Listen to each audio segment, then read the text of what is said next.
अपनी इनएफिशिएंसी का example set कर रहे हैं यहाँ पे कि 23 दिन हमें हो गए हैं और अगर पुराने सोर्सेज के अकॉर्डिंगली जाएं तो ये इंक्वायरी 13 जून से चल रही है। इनकी क्या एफिशिएंसी है कि 1.5 महीने से ज़्यादा हो गया है और इनको इंक्वायरी में कुछ मिल नहीं रहा है। एक्चुअली हमें अब हम भी दिमाग रखते हैं, यूथ है सोसाइटी का, हमें भी पता है कि कैसी चीज़ें होती हैं। हमें ये लग रहा है कि इंक्वायरी इनिशिएट की ही नहीं गई थी। जस्ट कुछ लोगों ने उठ के बोल दिया कि इसमें कुछ प्रॉब्लम है।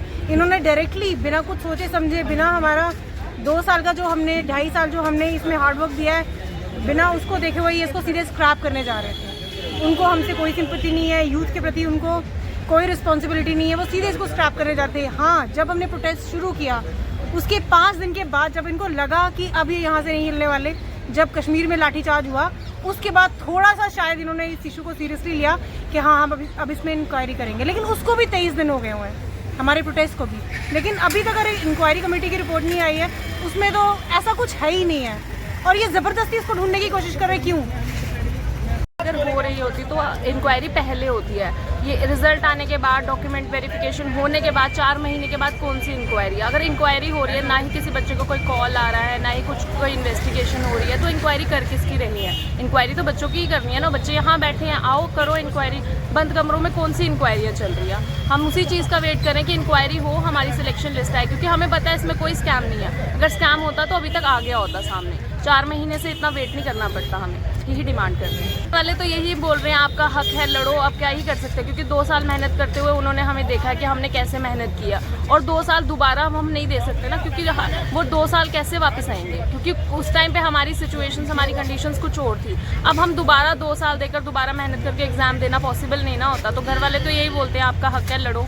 और क्या ही बोल सकते हैं हम घर वाले तो इस टाइम। सर हमें खुद समझ में नहीं आ रहा है। हम पहले दिन से यहाँ बैठे हैं और उसी दिन से हम पूरा कोऑपरेट करने को रेडी हैं। हमने बस इतना सा बोला था कि आप हमें एश्योरेंस दे दो कि हमारी लिस्ट के साथ कुछ भी गड़बड़ नहीं होगी। बाकी हम लोग जितना कोऑपरेशन एडमिनिस्ट्रेशन को हमारी साइड से चाहिए हम पूरा देने को रेडी हैं। आज कुछ बोल रहे थे कि जी SI वालों के कुछ रेड डाली, वो सब।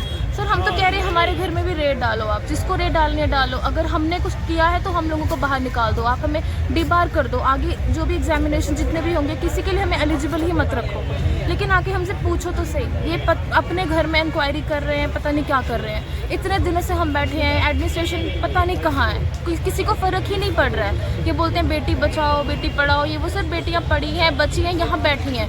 ये सिर्फ इन्होंने बस वॉल पे आर्ट करने के लिए स्लोगन बना दिए, बाकी बेटियों को पूछने वाला कोई नहीं है यहाँ पे। सरकार चाहती है कि यहाँ पे ट्रेंड बना रहे JNK में कि हर दिन कोई ना कोई रोड पे और वहीं बैठा रहे, और हमने उनकी सुनी नहीं। क्योंकि सर आप देख रहे होंगे हर दिन यहाँ पे कोई ना कोई रोड में आता है और अपना प्रोटेस्ट कर रहा है और बैठा हुआ है, वो उठ ही नहीं रहा क्योंकि एडमिनिस्ट्रेशन उनको उठाना नहीं चाहती। तो आज सर हमें 23rd डे है यहाँ पे। हमारी फर्स्ट डे से यही डिमांड थी कि हमारी सिलेक्शन लिस्ट को रिलीज़ किया जाए। अगर आपको कोई इंक्वायरी करनी है तो आप इंक्वायरी करें, हमें इंक्वायरी से कोई डर नहीं है, हमें इंक्वायरी से कोई ऑब्जेक्शन नहीं है। लेकिन इंक्वायरी करने के साथ साथ आप ये भी हमें एश्योरेंस देना कि जो जेन्युइन कैंडिडेट्स हैं उनके साथ कुछ गलत नहीं किया जाएगा, जो कल्प्रिट्स है सिर्फ उन्हीं को ही पनिशमेंट दी जाएगी। ये सबके साथ हमें क्यों पनिश क्यों करने पर चाहती है गवर्नमेंट की? हमें भी पनिश किया जाए, जिसने कुछ भी नहीं किया उसको भी पनिश करो, जिसने कुछ किया उसको भी पनिश करो। मतलब दोनों को आप पनिशमेंट देके करप्शन कैसे खत्म करोगे? आपको तो सिर्फ पनिशमेंट उन्हीं को देनी है जिन्होंने कुछ करप्ट किया, जो उन्होंने कुछ गलत किया है।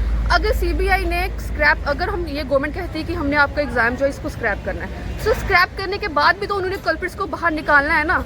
तो पहले ही क्यों नहीं वो बाहर निकालते? पहले भी बाहर निकाल सकते हैं, बाद में बाहर निकाल सकते हैं। जब दोनों टाइम पे उनको बाहर ही निकालना है तो निकालो और हमें सिलेक्शन लिस्ट हमारी दो और हमें ज्वाइन करवाओ। बट नहीं, इनको एक स्क्रैप गेम खेलनी है सो डैट कि यूथ जो है बार बार रोड पे आता रहे और प्रोटेस्ट करता रहे। इससे उनको कोई मतलब नहीं है, चाहे बच्चों के जो भी फ्यूचर्स को ख़राब करने पे ये गवर्नमेंट तुली हुई। कुछ सर आप जैसे देख सकते हो कि 23 डेज हो चुके हैं और हमारे यहाँ कोई एडमिनिस्ट्रेशन को कोई पड़ी नहीं है कि बच्चे यहाँ पे धूप में है, बारिश में बैठे हैं। इनके नहीं है ना शायद, इसीलिए। अगर इनके होते बच्चे तब तो अभी तक तो पूरी एडमिनिस्ट्रेशन हिल गई होती। अगर इनके एडमिनिस्ट्रेशन में से कोई भी एक इनके बच्चे बैठा होता तो सर ना ही इनको अभी तक रिपोर्ट में ऐसा क्या है कि अभी तक रिपोर्ट ही नहीं आ रही है। इतने दिन हो चुके हैं, अभी तक तो रिपोर्ट आ जानी चाहिए थी ना। और LG साहब तो वहाँ पे उन्होंने अपनी स्पीच में बोला था कि बेगुनाहों को छेड़ो मत और गुनाहगार को छोड़ो मत। तो यहाँ पे जो बेगुनाह को छेड़ो मत, तो जो छेड़ नहीं रहे हो तो सर ये क्या है? यहाँ पे भी तो बेगुनाह ही बैठे हैं ना। हम तो यही बोल रहे हैं कि आप हम तो एफिडेविट देने को तैयार है। इससे अब हम और क्या दे सकते हैं कि आप जो इन्वेस्टिगेशन करनी है आप करो, आप हमारा एफिडेविट लो।